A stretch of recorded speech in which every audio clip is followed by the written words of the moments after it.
এবং তিনি যে পুলিশ কর্তৃক বা টিভি হারুন বা বিপ্লবের আগ্রাসনে তিনি কিন্তু অনেক নির্যাতনের শিকার হয়েছে।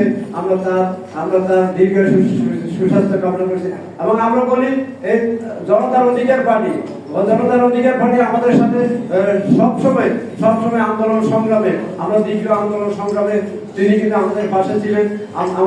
আমাদের সকলের সবাই আমরা সহযোগিতা করেছি। প্রিয় বন্ধুরা আমার, আসলে আমরা এই পিছনের দিকে যদি একটু যাই, এই জাতি স্পষ্টভাবে দেখেছে কার কবরের মাটি সরানোর জন্য চেষ্টা করা হয়েছিল। সেই বজ্রকণ্ঠের আহ্বানে এই দেশের স্বাধীনতার সূচনা হয়েছিল। শহীদ রাষ্ট্রপতি জিয়াউর রহমানের কবরের মাটি সরানোর চেষ্টা করা হয়েছিল।